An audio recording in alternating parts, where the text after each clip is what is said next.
bienvenue dans le Kick Parade 149. Salut Swan. Salut Erwan, bonjour à toutes et à tous. Un Kick Parade très particulier cette semaine parce que vous allez voir par vous-même, le top 10 c'est très très bizarre. Il y a beaucoup de jeux qui sont partis de la semaine dernière. Il y a un peu un effondrement du volume de contributeurs. Ouais, Ce qui clairement. fait que l'un dans l'autre, il y a tout un tas de jeux un peu...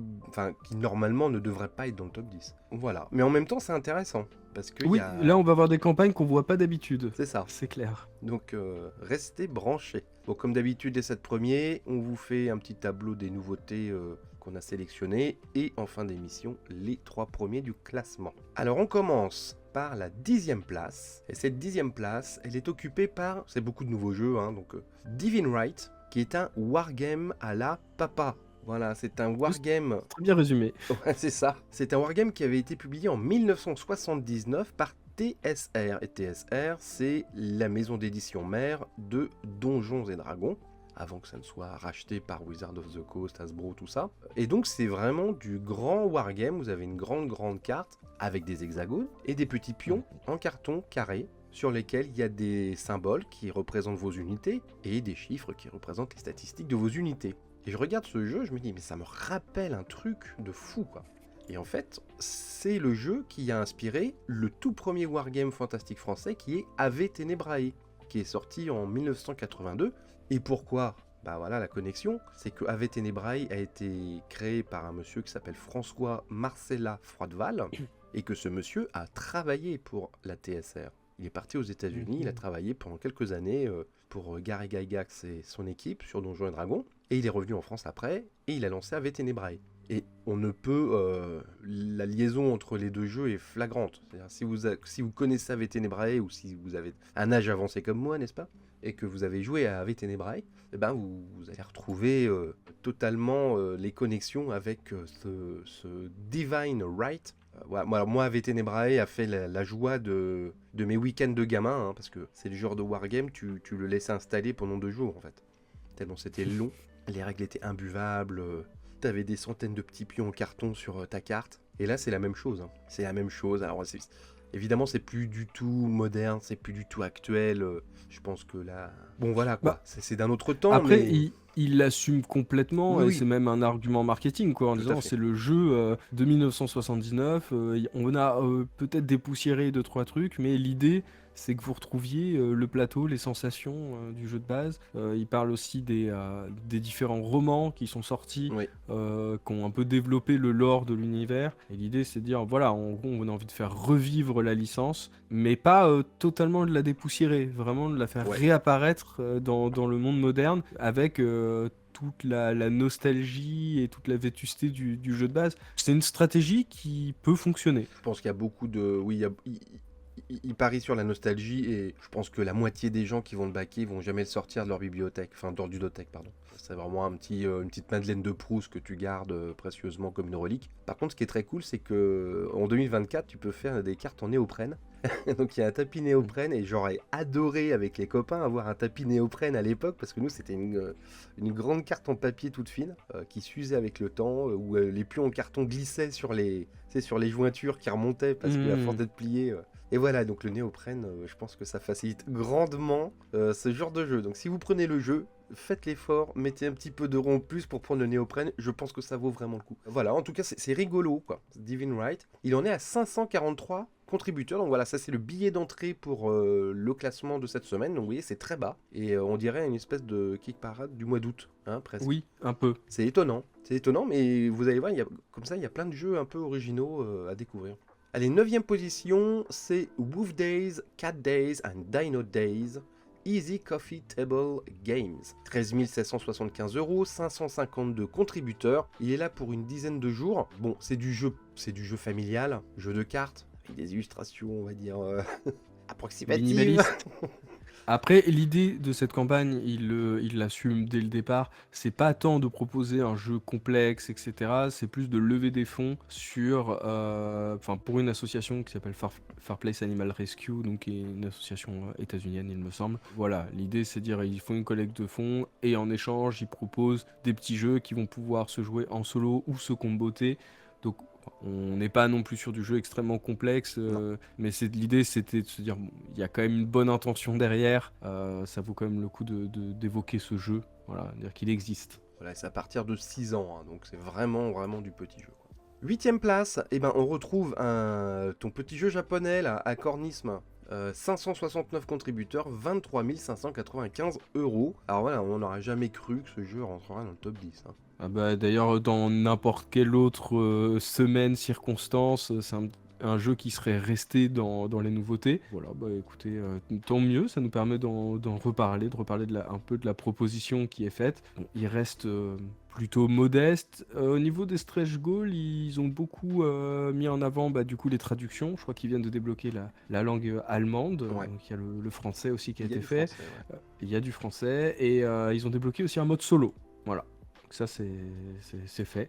Et puis maintenant ils vont plus partir sur on va dire une amélioration du matériel. 7ème place, alors c'est une nouveauté qui s'appelle AI Apocalypse, The Auto Battle Card Game. 25 000 euros, 685 contributeurs, il est là pour une dizaine de jours. Alors, c'est un jeu de cartes dans lequel les humains vont combattre une intelligence artificielle qui a pris la domination du monde, donc c'est de la science-fiction. Et alors, ce qui est génial, ça nous a fait hurler de rire avec Swan, c'est que ils ont utilisé de l'intelligence artificielle pour faire les illustrations. C'est quand même extraordinaire, quoi. C'est un peu comme si tu allais à une manifestation contre la malbouffe avec un sac McDonald's à la main, quoi.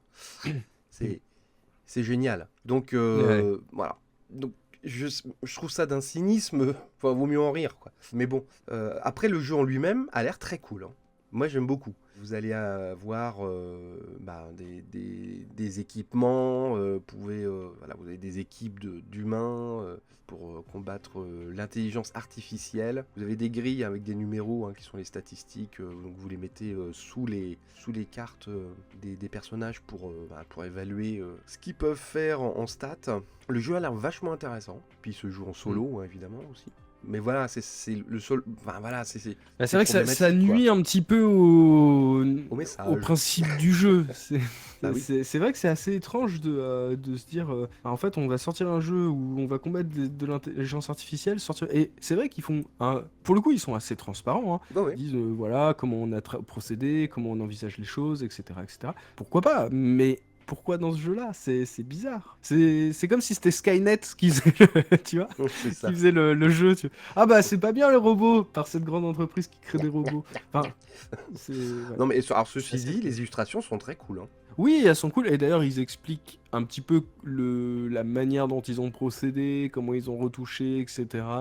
Ils expliquent qu'ils ont tenté de faire une recherche inverse pour savoir si c'était inspiré d'œuvres existantes et auquel cas les rémunérer, les auteurs originaux, etc. Mais ils n'ont pas trouvé soi-disant les œuvres qui auraient pu servir d'inspiration, donc ils mettent en avant non, c'est vraiment une création unique qui n'existera que pour le jeu. Encore une fois, la démarche est bonne, c'est juste pour ce jeu-là, je trouve ça assez paradoxal. C'est ça. Bon, en tout cas, le jeu, moi, c'est le genre de jeu que j'aime bien.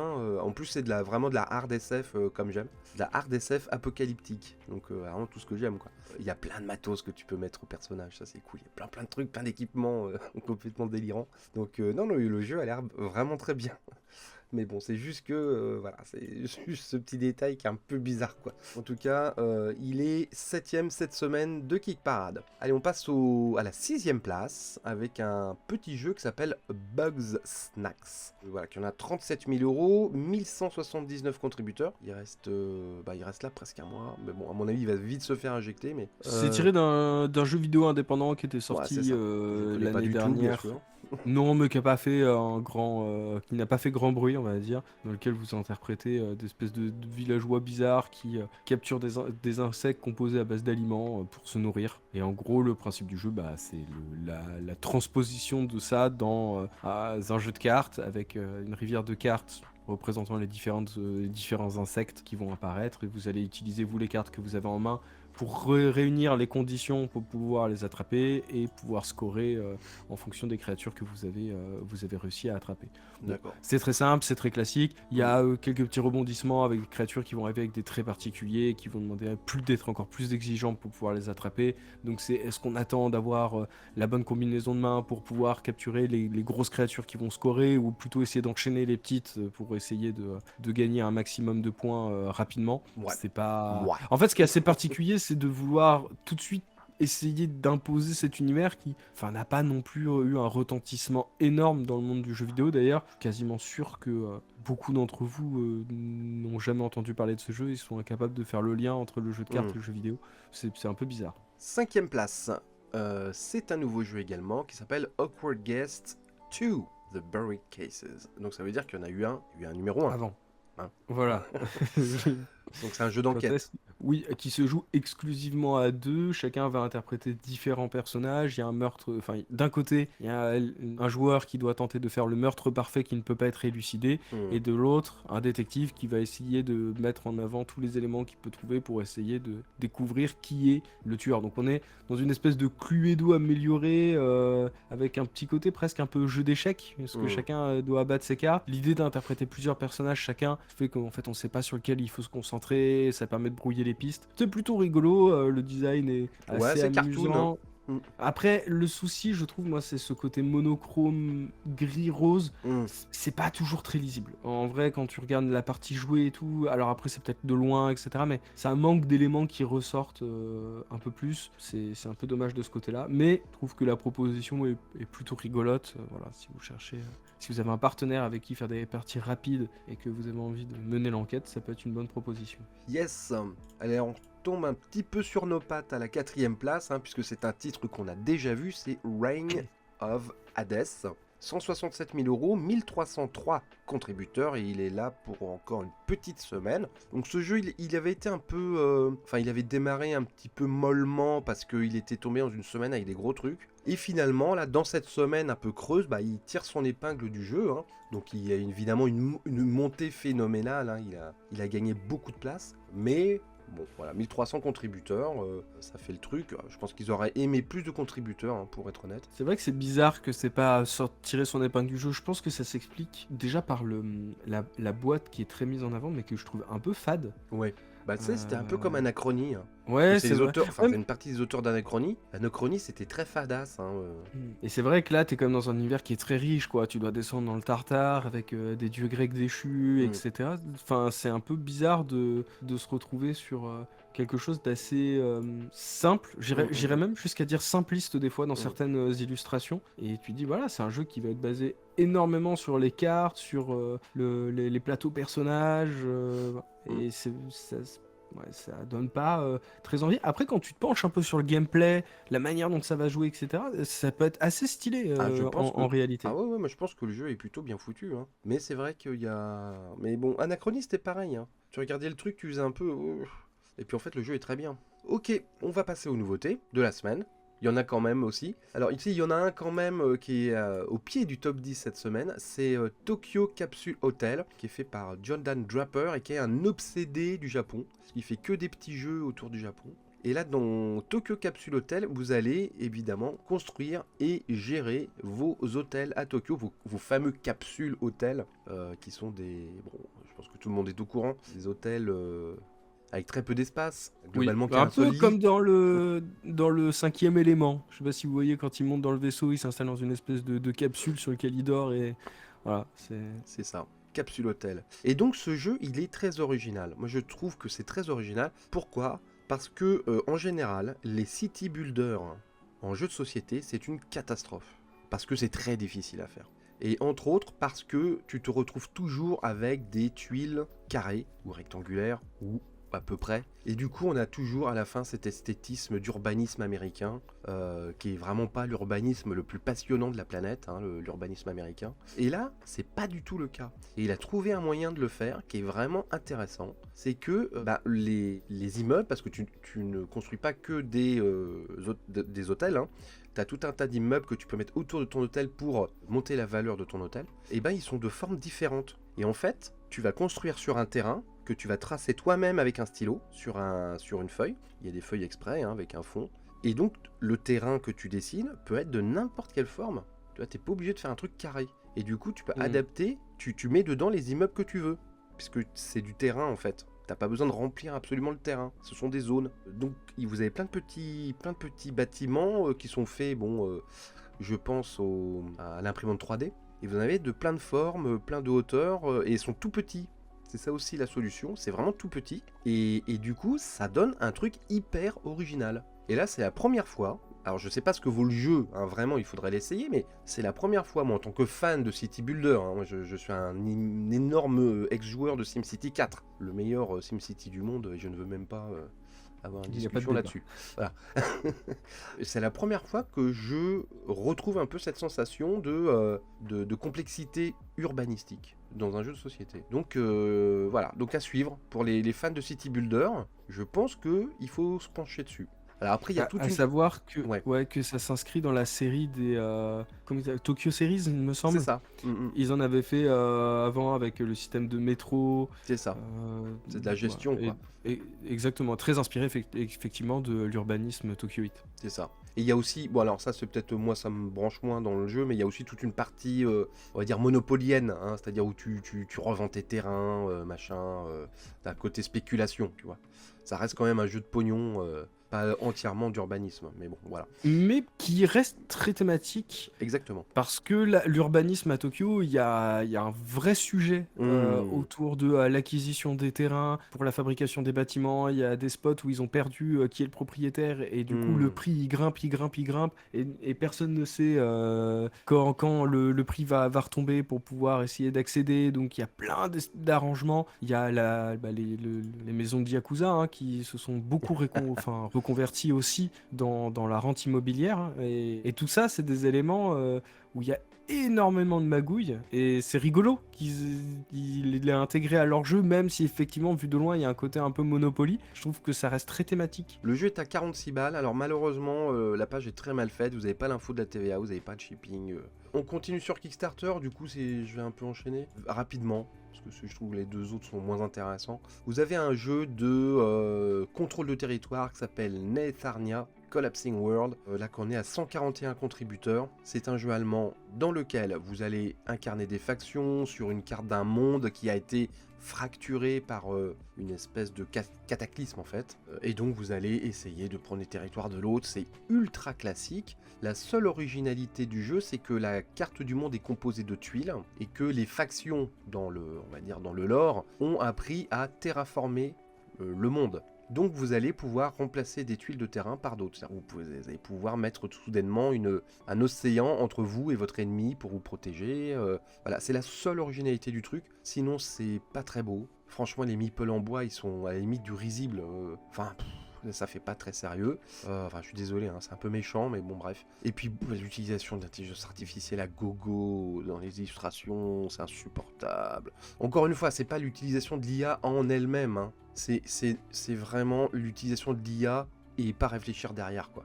C'est rien. Là, tu vois les illustrations là, c'est vraiment sorti vraiment de l'IA, quoi. Il y a aucun boulot. C'est la première proposition presque. Ouais, voilà, c'est tu ça. tapes tes mots-clés, voilà, c'est bon, t'as ça, bon, on prend. C'est feignant, quoi. Je suis sûr que ce genre d'image là, alors évidemment ça pète pour l'instant parce que c'est nouveau, mais je pense que dans un an tout le monde en aura le cul, quoi. Donc du coup, les jeux qui n'ont pas fait d'efforts autour de l'IA, ils vont être complètement oubliés. Je pense, hein.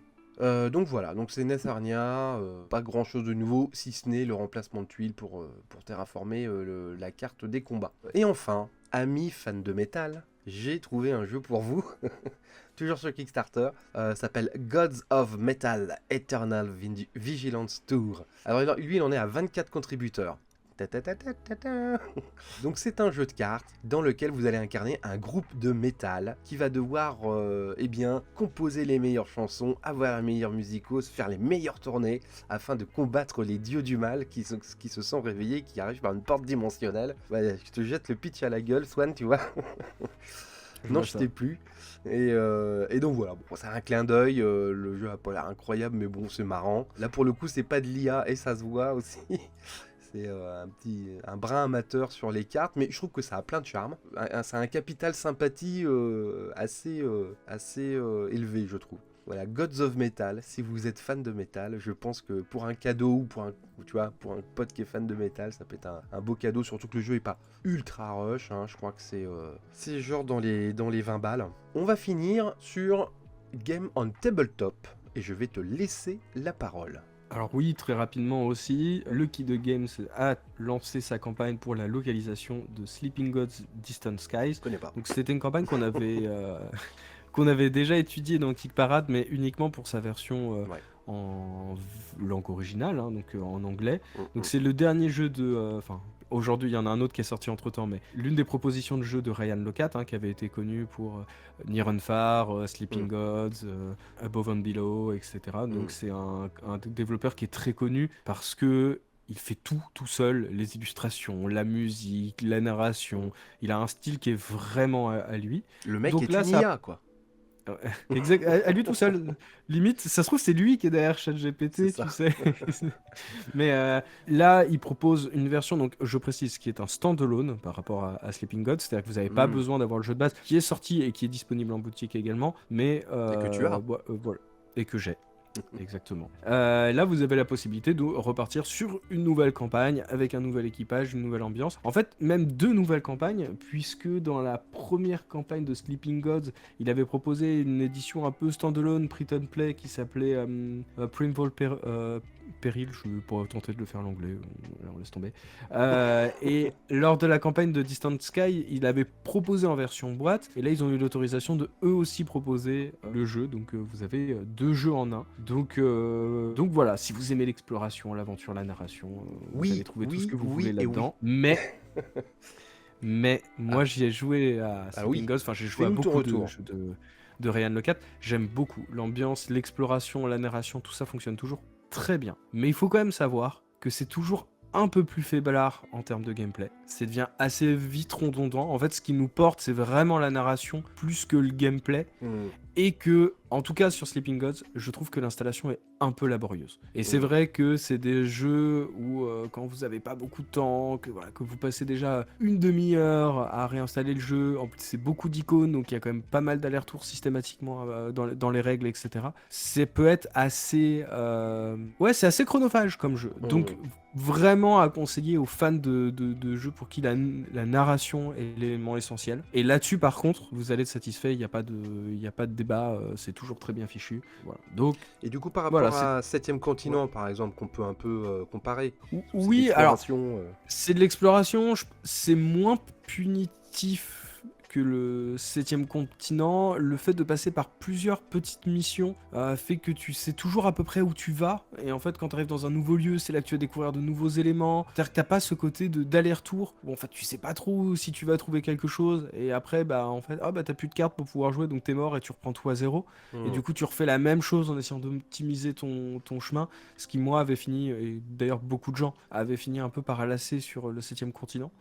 Là c'est pas le cas, c'est-à-dire que vous allez toujours vivre une aventure, vous allez toujours arriver à un coin où vous allez avoir des choses à faire. Ça veut pas dire que vous allez finir la campagne, parce qu'encore une fois vous pouvez mourir, et quand vous êtes mort, la campagne s'arrête là en réalité, mais vous allez avoir accompli un certain nombre d'objectifs, et après vous saurez à la partie d'après, est-ce que quand on vous donne cette mission, est-ce que le risque en vaut la chandelle. Et c'est plus de cette manière là que vous allez optimiser votre jeu, à savoir dans la sélection des missions, et non pas dans en fait on avance au petit bonheur la chance et on croise les doigts très fort. Voilà, donc vous avez les 2 jeux pour 120 balles, le prix que nous propose Lucky the Game. Voilà. Et à savoir que c'est aussi l'occasion, il me semble, d'obtenir une promotion sur No or Never, qui était le dernier jeu de l'autre saga de Ryan Locat, donc avec Above and Below et Near and Far. Donc vous avez la possibilité aussi de profiter de cette promotion par le biais de cette campagne. Un petit moins 15%. On reprend les 3 premiers de Kick Parade cette semaine, avec en 3ème position, c'est une entrée et une nouveauté, c'est Millennium Blades Again. 125 000 €, 1340 contributeurs, il est là pour 20 jours. Alors c'est un jeu assez étonnant. Alors déjà, on peut dire que c'est déjà un jeu qui est sorti, c'est un peu une suite. C'est un jeu qui a déjà pas mal d'extensions. Et c'est un jeu même plus une réédition presque. Oui, c'est presque une réédition. C'est un jeu de cartes dans lequel le but est de faire le nerds de trading card game. Voilà, c'est une mise en abîme du fait d'aller dans des boutiques spécialisées, d'acheter vos cartes à l'unité pour compléter votre collection. Et après, il y a un autre jeu dans le jeu, c'est vous allez vous affronter avec les cartes que vous avez collectées dans ces magasins. C'est pas simple à expliquer, hein. En gros, pour faire simple, c'est plutôt que d'aller acheter vos paquets, de croiser les doigts très fort sur jeu de cartes à collectionner ou d'aller chez des spéculateurs véreux, plutôt que de faire ça dans la vraie vie, et bah là, en gros, ils l'ont implémenté dans le gameplay et ça fait partie intégrante du jeu. Donc je trouve ça très rigolo, c'est vraiment rigolo quoi, comme idée. Et après, il y a un vrai jeu dans lequel vous allez pouvoir vous battre voilà, avec vos decks. Hein. Mais vous avez toute cette première étape qui fait aller chercher vos cartes dont vous avez absolument besoin pour avoir le deck de tueur. C'est marrant parce que je suis en train de un peu de vivre ça avec Star Wars Unlimited. Je découvre tout ce monde de la spéculation. C'est assez rigolo. D'ailleurs, on va avoir, entre parenthèses, on va commencer à filmer des petites parties avec le camarade Fred là, de Star Wars Unlimited qu'on va mettre sur la chaîne. Ok, donc voilà. Donc, et par contre, j'aime pas du tout le style. Après, moi, c'est pour le coup, ça tape un peu dans mon enfance, début des années 2000, quand tu regardes les premiers mangas Pokémon, je parle des mangas papier, même presque des premières cartes Pokémon. Le truc, c'est que j'aurais aimé, autant sur les cartes, j'aime beaucoup le parti pris, autant sur le plateau de jeu, j'aurais aimé quelque chose d'un peu plus épuré. Parce que en fait, ils ont décidé de maintenir ça sur tous les niveaux, et du coup, c'est dommage parce qu'on perd cette espèce de dualité dans le jeu. Et ça aurait presque été intéressant, pour le coup, d'avoir deux designs assez différents. Et moi, j'ai juste une dernière remarque à faire aux éditeurs, si un jour ils nous entendent. Mais ils nous présentent tous les personnages, donc ça, c'est un vrai truc avec les personnages, leur âge, leur pays d'origine, qu'est-ce qu'ils aiment, etc. Alors, juste pour information, l'Afrique n'est pas un pays, hein. C'est un continent, l'Afrique. Ah, putain, S'il vous plaît. Ok. Je veux dire, bon, tu vois, après, sur tous les autres, alors, de temps en temps, ils font des trucs sur l'espace, le machin, la planétaire, ok, très bien. Mais bon, je veux dire, quand t'as, genre, il y en a qui vient d'Inde, il y en a qui vient du Pays-Bas, du Brésil, de la Grande-Bretagne, et puis qu'au milieu, t'as genre Afrique, enfin. Bah, ça la fout mal. Ouais, faites un effort là-dessus, s'il vous plaît. C'est naze. Bon, alors, si vous voulez dépenser, si vous voulez craquer votre slip, comme on dit, je sais pas si ça se dit encore, mais bon. Bon, si les jeunes ils disent ça, si les jeunes, ah ouais, d'accord. Je croyais que c'était un truc de vieux. Vous pouvez avoir le gameplay complete pledge pour 174 €. Deuxième place, on retombe un peu sur on va dire des valeurs sûres là. On retombe un petit peu sur du kick parade traditionnel. C'est Mythwind, reprint and new content, qui en est à 356 000 €, 4079 contributeurs. Donc là, on rentre dans la cour des grands, on va dire, 4000 contributeurs. Évidemment, il a fait un bond prodigieux par rapport à la semaine dernière. Il est là pendant une bonne dizaine de jours. Donc c'est l'extension de Mythwind, donc ce jeu dans lequel vous allez développer une vallée, vous allez construire des bâtiments, vous allez avoir un personnage très asymétrique qui a un rôle particulier comme le fermier, l'artisan, etc., qui vont avoir des gameplays également très différents selon leurs aptitudes. Et voilà, donc c'est un jeu qui avait très bien marché, Mythwind, qui est trouvable en français, en boutique. Et voilà, vous avez une extension qui rajoute des interactions entre les joueurs, de la famille, des amis. C'est ça. Il y a Mythwind assez fan. Je sais qu'il y a beaucoup de fans de Mythwind. Bah, et c'est détracteur. On a vu dans la vidéo de la semaine dernière que ça avait fait un peu débat. Il y en a un qui était. Pardon pour les. Je me souviens pas des pseudos par cœur, mais je sais qu'il y en a qui avaient été outrés qu'on puisse le comparer à Stardew Valley. Alors, en tant que grand fan de Stardew Valley, je comprends que tu puisses être outré, mais c'était juste sur l'idée de se dire que vous allez avoir cette extension qui va rajouter ce côté un petit peu village, un petit peu communautaire qu'on peut retrouver dans Stardew Valley. La comparaison s'arrêtait là, je te rassure. C'est bien. Et par contre, on a quelqu'un qui était très fan.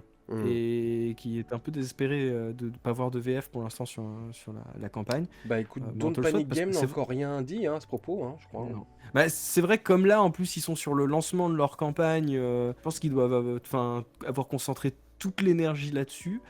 Mais bon, on peut espérer, on touche du bois, que vous serez aussi chanceux que les canards et que vous puissiez avoir cette extension. Parce que c'est vrai que c'est sympa, le jeu, la proposition, et l'ambiance, c'est vrai que ce qui a été mis en avant de mémoire dans le commentaire, ça fait du bien aussi d'avoir des jeux dans un univers fantastique qui soit pas juste pour se foutre sur la gueule Ouais. et quelque chose de beaucoup plus good vibe. Et Mm. j'entends totalement cet argument aussi. Bah, c'est un peu le jeu que tu viens d'acquérir là aussi, enfin je veux dire la philosophie. Oui, mais il y a un peu de baston quand même. Ah, il y a un Dans peu de Earthbound baston. Ranger, il y a un peu de baston, oui. Alors, qu'est-ce qui est premier du Kick Parade? Alors, c'est un gros mystère, hein. Alors, pour le coup, pour deviner, eh ben, c'est un nouveau jeu qui est arrivé directement en première place. Et ce jeu, tu nous en avais parlé à la fin de l'année dernière dans notre émission spéciale Qu'est-ce qu'on attend comme campagne à venir? Ça s'appelle Horror on the Orient Express, The Board Game. Donc, c'est un jeu d'enquête dans le monde de Lovecraft, de Cthulhu. On va y revenir hein, sur cette appellation Cthulhu, parce qu'il y a des petites questions quand même autour de ça. Et ce jeu, il en est à 570 000 € et vient de dépasser les 7000 contributeurs. Donc c'est vraiment le poids lourd de cette semaine. Encore plus cette semaine parce que les scores sont très petits sur le reste du classement. Et c'est un très très beau succès déjà. Et il est là pour une petite quinzaine de jours. Est-ce que c'est une réimpression d'un ancien jeu, ça?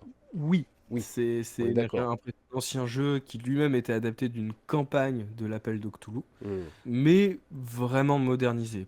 C'est pas juste un coup de lifting avec des éléments, ils ont décidé d'apporter l'expérience des différentes personnes en fait qui sont sur le Hmm. projet, qui sont aujourd'hui des vétérans hein, du jeu de société. Et donc l'idée c'était de se dire voilà, aujourd'hui le jeu il a évolué, on a ce jeu là qui commence à être un petit peu ancien, on le dépoussière, on rajoute des nouvelles mécaniques et on essaye de faire en sorte d'avoir un jeu qui puisse totalement s'inscrire dans les jeux actuels. Alors, qu'est-ce qu'il faut faire dans ce jeu, Swan? Qu'est-ce qu'il faut faire C'est à la fois très simple et très compliqué. Mhm. Vous êtes dans l'Orient Express. Parmi les joueurs se cache un cultiste. Il va falloir le débusquer Les en fameux. discutant, en discutant avec les différents personnages qui sont sur le plateau, en cherchant des indices, en développant des compétences qui vont nous permettre de déceler le vrai du faux de manière plus évidente, tout en progressant avec ce train qui va être assailli de toutes parts par des bestioles. créatures invoquées Ah oui. par le cultiste. Et donc on est sur du pareil, un peu dans une ambiance un peu Cluedo, mais il y a de l'ambiance Lovecraftienne, un peu de combat, etc. Et il va falloir aller jusqu'au bout et survivre jusqu'à l'arrivée du train avant qu'il ne soit démoli ou que tous les innocents ne soient tués. Alors, il se trouve que dans ce maelstrom de créatures Lovecraftiennes, on a un vampire. Donc, j'ai trouvé ça très bizarre. Il y a un vampire, parce que c'est un des méchants principaux. Hein. C'est lui qui va tuer les passagers, donc qui va éliminer les passagers. Donc, c'est ça aussi, c'est un côté course contre la montre pour trouver le cultiste, parce que je vois pas ce que les vampires. Enfin, pour moi, les vampires ne sont pas vraiment dans le lore de Cthulhu. Disons que c'est pas celui qui est le plus mis en avant. Il y en a, mais c'est vrai qu'étrangement, c'est pas celui qu'on voit de manière plus régulière. Mais même dans les monstres de manière générale, c'est pas les créatures les plus habituelles qu'on voit dans l'univers de Cthulhu. On devrait être content parce qu'à chaque fois on râle qu'on prend toujours les mêmes trucs de D'ailleurs, c'est pour ça que moi je suis plutôt. Enfin, je trouve la campagne plutôt intéressante, un peu rafraîchissante, alors qu'on est encore une fois sur l'univers de Lovecraft. Ouais, autant sur les investigateurs que sur l'ambiance générale, les créatures. Presque ça pourrait ne pas faire partie de l'univers, que ça serait pas choquant en réalité. On aurait presque pu faire un jeu de la Hammer. Oui. Ça aurait été rigolo. Ah oui, ça aurait été rigolo. Bon, alors, figurine, donc pour l'instant c'est du render 3D, donc évidemment, c'est super détaillé, etc. Mais bon, voir après avec les vraies figurines, c'est autre chose. C'est une édition de luxe, indirectement, beaucoup de très très beaux composants. Je suis moins fan, il y a le train envahi par une espèce de... Enfin, le train version Cthulhu, en fait, qui est en exclusive Kickstarter, que je trouve vraiment pas... Je suis vraiment pas fan de la sculpture, je trouve que ça fait bordélique. Autant sur l'illustration sur la boîte, ça fait chouette, mais je trouve qu'ils l'ont pas super bien rendu en figurine, en fait. On dirait que c'est une figurine qui a fondu, tu vois. Mon inquiétude, encore une fois, c'est aussi l'installation, parce qu'il y a tout ce petit train qui est monté de morceaux de carton. Il y a tous les éléments autour des personnages, des tuiles que vous allez pouvoir piocher, que vous allez pouvoir retourner, qui vont aussi venir se placer sur le train directement, parce qu'en fonction du wagon dans lequel vous allez être, vous allez pouvoir faire des actions ou pas. Et tout ça, à l'installation, ça me semble quand même assez laborieux. Est-ce que ça va pas être too much? Bravo. On devrait arrêter l'émission là-dessus. On va finir grosse tête. Hein. On va finir sur RTL, mec. On va le faire. Ok, donc, écoute, alors attends, ça coûte combien ça? 90 balles. First Class Ticket Pledge. 90 balles en sachant qu'il y a une extension avec tout un tas de personnages qui sont normalement que des passagers que vous pouvez jouer en tant que personnages jouables dans cette extension. Donc ça rajoute beaucoup de personnages, donc je pense que ça vaut le coup. Voilà, bon, il y a une VF. Donc c'est, on va dire, la locomotive de Geek Parade cette semaine. Bon, on va arrêter. Oh, ça n'arrête pas. Allez, stop. Ah oui, je sais, je suis fatigué. Voilà, bah écoutez, merci de nous avoir suivis malgré tout. Si vous découvrez cette émission, n'hésitez pas à vous abonner. Il n'y aura pas de Geek Parade la semaine prochaine. Donc on se retrouve dans 2 semaines. Pour la deuxième partie des vacances. Allez, ciao tout le monde.